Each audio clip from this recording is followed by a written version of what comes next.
Thomas Wentworth, the first Earl of Strafford, was a significant figure in the political landscape of early 17th century England. A man of immense ambition and intellect, Wentworth's rise to power was as meteoric as his downfall. His life, interwoven with the turbulent reign of King Charles I, led to his execution in 1641, a key event that contributed to the English Civil War.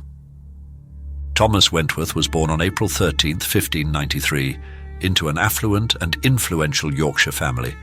His father, Sir William Wentworth, was a well-established landowner, and his mother, Anne Atkins, came from another prominent family. After receiving an education at St. John's College, Cambridge, and completing legal studies at the Inner Temple, Wentworth entered public life as a Member of Parliament for Yorkshire in 1614. Initially, Wentworth was aligned with the parliamentary opposition to King James I and his policies. He was a supporter of traditional constitutional rights and privileges, particularly the assertion that Parliament should have a voice in governance. However, his stance shifted over time, largely due to personal ambition and growing disenchantment with Parliament's fractious nature. By the 1620s, Wentworth had made a complete political about-face, aligning himself with the monarchy. This move towards royalism marked the beginning of a complex and contentious political career. In 1628, King Charles I appointed Wentworth as Sheriff of Yorkshire, which made him ineligible to sit in Parliament. Nevertheless, he continued to increase his influence and power through his relationship with the king. Charles I admired Wentworth's strong administrative skills and authoritarian tendencies, which aligned with the king's desire for a centralized, absolute form of government. In 1629, Wentworth was elevated to the peerage, becoming the Baron of Wentworth. He continued his rise in the royal administration, eventually becoming the Earl of Strafford in 1640. One of the most defining chapters of Wentworth's career was his governorship of Ireland, where he served as Lord Deputy from 1632 to 1640. His time in Ireland exemplified both his administrative genius and his ruthless, autocratic approach to governance. Wentworth was tasked with bringing the unruly Irish nobility under control, ensuring that the Crown's authority reigned supreme and increasing revenue from the region. He achieved these goals through a series of controversial policies which became known collectively as thorough. The thorough policy was characterized by Wentworth's firm application of centralized control and his disregard for established traditions or legal norms when they conflicted with royal authority. He reformed the Irish economy, increased royal revenue and strengthened military defences, but at the cost of alienating nearly every political and social group in Ireland.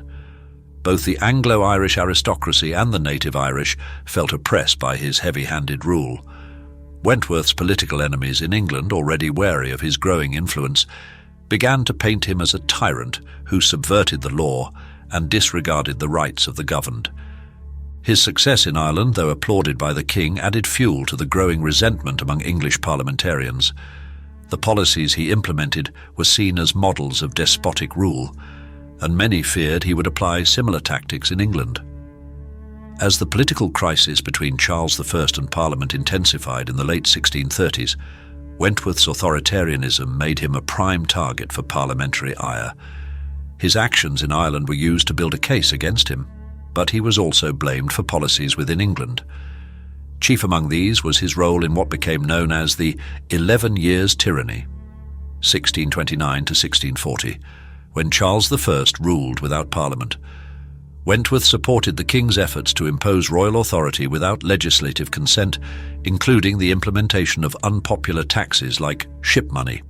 Critics accused Wentworth of being one of the principal architects of the king's oppressive policies, and he was seen as a threat to the English constitution. As tensions between Charles I and Parliament escalated into the bishops' wars against Scotland, Wentworth's influence became even more contentious. He advised the king to levy an army, which was deeply unpopular, and his strategy in the war was largely unsuccessful. This failure eroded the king's confidence in him and provided further ammunition to his enemies in Parliament. Wentworth's trial was one of the most sensational political events of the early 17th century. By late 1640, the Long Parliament was convened, and many members were determined to curtail the power of the king and his advisers. Wentworth, now seen as the embodiment of royal tyranny, became their primary target. In November 1640, he was arrested on charges of treason. The accusations were largely based on his conduct in Ireland and his involvement in advising the king on how to rule without Parliament. His enemies claimed that his thorough policy was evidence of his intent to establish absolute monarchy and subvert the rights of Parliament. Most damaging was the suggestion that Wentworth had advised Charles I to use the Irish army to suppress dissent in England, a charge that heightened fears of a despotic coup. The trial, which began in March 1641, was highly controversial.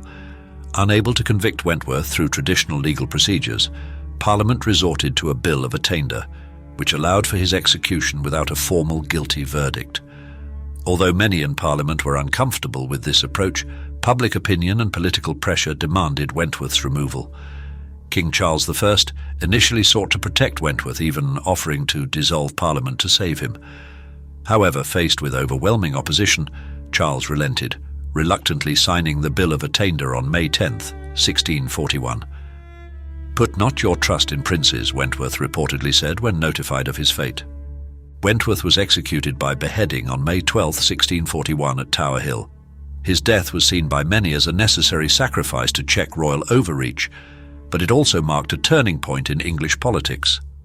The king's decision to abandon his most loyal and effective servant deeply damaged his credibility and weakened the monarchy, setting the stage for the outbreak of civil war just a year later. The legacy of Thomas Wentworth is one of deep contradiction. To his supporters, Wentworth was a visionary statesman, an efficient administrator, and a loyal servant to the crown. His governance of Ireland, though harsh, brought stability and increased royal revenues. His belief in strong centralized authority reflected the realities of his time, where weak governance often led to chaos. However, to his enemies, Wentworth was the embodiment of tyranny. His disregard for constitutional norms and his ruthless methods in Ireland and England made him a symbol of royal absolutism.